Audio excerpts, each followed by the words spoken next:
আমাদের দেশে একটা পরিবারে কারো 2 সন্তান, কারো 3 সন্তান, কারো 5, কারো 10 সন্তানও আছে। আলহামদুলিল্লাহ বলেন। সংসারে সবাই কিন্তু ইনকাম করতে পারে না।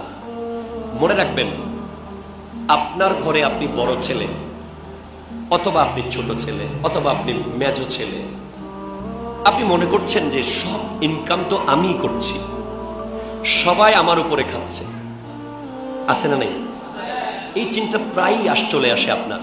কিরে, আমি সারা রাত খাটি, সারা দিন আমি খাটাখাটি করি, আমার উপরে আমার ভাই খাচ্ছে, আমার মা, আমার বাবা, আমার ভাইয়ের বউ, ভাইয়ের সন্তান, আবার একটা বোন শ্বশুর বাড়ি থেকে চলে এসেছে, সেও আমার উপরে, অথবা আপনার ফুফু আপনার উপরে।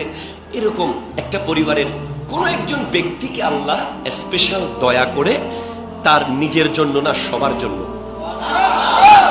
আপনার জন্য 10,000 টাকা যথেষ্ট নিজের জন্য, কিন্তু দেখবেন আপনি কামাই করছেন 1 লাখ টাকা।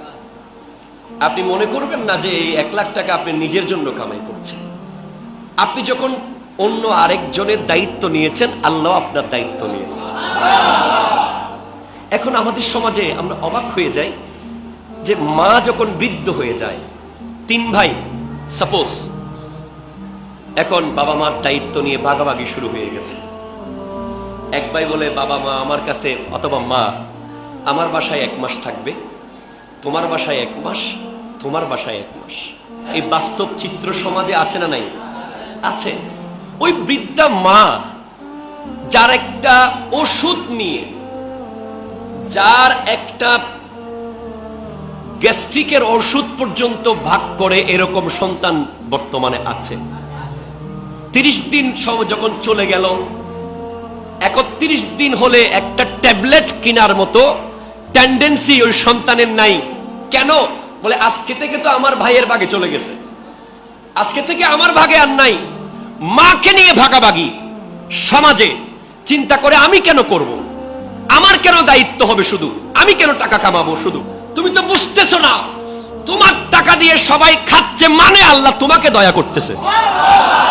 কথা জোরে বলেন না, ঠিক কিনা? তোমার ইনকামের উপরে তোমার ভাই চলতেছে, তোমার ইনকামের উপরে তোমার বোন চলতেছে, তোমার ইনকামের উপরে তোমার মা বাবা চলতেছে। তোমার উচিত তাদেরকে হাতে পায়ে ধরে বলা, ভাই রে, দয়া করে আমাকে ছেড়ে যাইস না, আমি না খেয়ে তোকে খাওয়াবো। বোন রে, আমাকে ছেড়ে যাইস না, আমি না খেয়ে তোকে খাওয়াবো। তাদেরকে বুঝতে দেওয়া যাবে না যে তারা তোমার দয়ার মধ্যে আছে। তাদেরকে বোঝাতে হবে তারা তোমার ইনকাম থেকে খেয়ে তোমাকে দয়া করতেছে। একটু জোরে কথা বলেন না, ঠিক কিনা? তোমার টেন্ডেন্সি থাকতে হবে, আমাদের মানসিকতা থাকতে হবে। কুদসির মধ্যে বলা হচ্ছে, ওয়াজাবাত মুহাব্বতি। আল্লাহ বলছেন আমার ভালোবাসা অপরিহার্য হয়ে যায়। আপনারা বুঝবেন, আল্লাহ বলছেন আমার ভালোবাসা। কার ভালোবাসা? কার কার কার? ওয়াজিব, অপরিহার্য। আমার ভালোবাসা, আমি আল্লাহর ভালোবাসা ওই সমস্ত ব্যক্তির জন্য অপরিহার্য হয়ে যায়, ওয়াল মুতাবাজিলিনা ফিয়া, খরচ করে, একে অপরের জন্য খরচ করে। কার জন্য? বলেন না, কার জন্য? কার জন্য? আল্লাহর জন্য।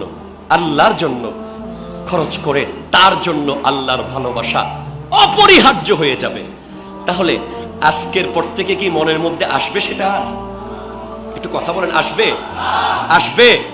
মনে মনে এটা যেন কখনো না আসে। আপনার ওয়াইফ আপনাকে হয়তো বলতে পারে, তুমি সারা রাত খাটো, তোমার ছোট ভাই তোমার টাকায় খায়, তুমি সারা দিন শুধু খাটো, তোমার ভাই বেকার। হ্যাঁ, তাকে আপনি কাজের জন্য চেষ্টা করবেন, কিন্তু অপমান করবেন না, কারণ সেও কিন্তু আল্লাহর বান্দা।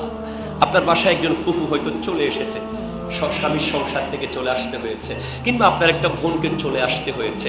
মনে রাখবেন, সেও কিন্তু আল্লাহর বান্দিনী কিংবা আল্লাহর বান্দা। আপনি তাকে একটা টাকা যে খাওয়াচ্ছেন, এটার বিনিময়ে আপনি কিয়ামতের মাঠে আল্লাহ আপনাকে নূরের মিম্বর দেবে। কি দেবে? কি দেবে বলেন? নূরের মিম্বর দেবে। হ্যাঁ, আবার আমরা দেখি খাওয়াই, ঠিক, অনেকে আছে খাওয়াই, খাওয়ানোর পরে হঠাৎ কিছু একটা হইলেই রাগের উপরে বলে দিই, এই তোকে গত 1 মাস এত টাকা দিছিলাম না, তোকে না আমি সারা বছর খাওয়াচ্ছি, তোকে না আমি সব কিছু করতেছি, তুই আমার উপরে কথা বলতেছিস। এই কথা বলার সাথে সাথে আপনার সবকিছুর গোড়া কেটে দিলেন। বলতে পারবেন না, বলা যাবে না বাবারা, না।